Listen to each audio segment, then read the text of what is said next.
প্রণাম বিবেকচিত্র থেকে। আজকে একটা সুন্দর ঘটনা আপনাদের বলবো। তার আগে একটু ঠাকুরের কথা বলি। ঠাকুরের মুখনিসৃত দক্ষিণেশ্বরে একদল ভক্ত ঠাকুরকে জিজ্ঞেস করছেন যে ঠাকুর, ওই নারী কত রকমের হয়, মানে মহিলা।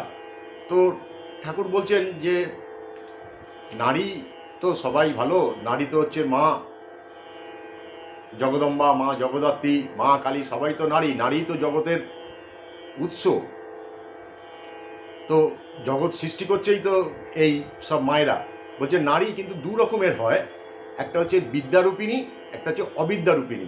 বিদ্যারূপিণী যেসব মহিলা বা নারী, তারা তার পতিকে, তার সংসারকে, তার পরিবারকে ঈশ্বরমুখী করে তুলতে সাহায্য করে।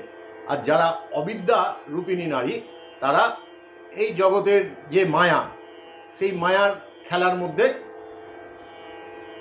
নিয়ে যেতে সাহায্য করে। এই হচ্ছে দু রকম নারী। তো এইবার যে ঘটনাটা, একটি সুন্দর ঘটনা বলবো। তুলসী দাস গোস্বামী, আমরা সবাই জানি তো তুলসী দাস, তিনি তার স্ত্রীকে খুব ভালোবাসতেন। তার স্ত্রী, তার বাবার শরীর খারাপ, স্ত্রীর বাবার, তিনি বাড়ি গেছেন। বাড়ি যাওয়ার পরে আর তুলসী দাস একা থাকতে পারছেন না। এত বইয়ের প্রতি তার টান, স্ত্রীর প্রতি গভীর টান। তখন সে ভাবলো যে না, আমি চলে যাই শ্বশুর বাড়ি। তখন রাত্রিবেলা নদীতে যাবে, নদীতে দেখলো একটা কি একটা রয়েছে, সেটাকে ধরে ভাসতে ভাসতে ভাসতে ভাসতে যাচ্ছেন। একটা মরা, একটা ডেড বডি, তাকে ধরে ভাসতে ভাসতে যাচ্ছেন। গিয়ে যাও করে ওপারে উঠলেন। ওপারে উঠে হেঁটে হেঁটে গিয়ে দেখলেন যে বাড়ির, মানে দোতলা মাটির বাড়ি, মাটির বাড়িতে উপরে লাইট, মানে প্রদীপ জ্বলছে।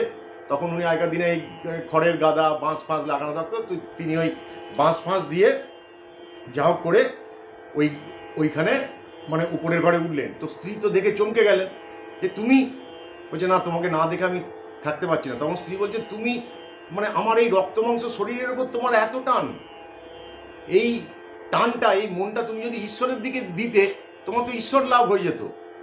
এই যে স্ত্রীর কাছ থেকে উনি এই কথাটা শুনলেন, উনি ভাবলেন যে স্ত্রী আমাকে এই কথা বলল, তাহলে বাবা মা কী ভাববে জানতে পারলে, আরও প্রতিবেশীরা কী ভাববে। তখন উনি যে এই যে চলে গেলেন তুলসীদাস, ব্যাস আর তিনি ফিরলেন না। এবং তারপরে আমরা জানি তার ওই আকর্ষণটা, ওর বউ কিন্তু বইয়ের দিক থেকে ঈশ্বরের দিকে টার্ন করিয়ে দিলেন।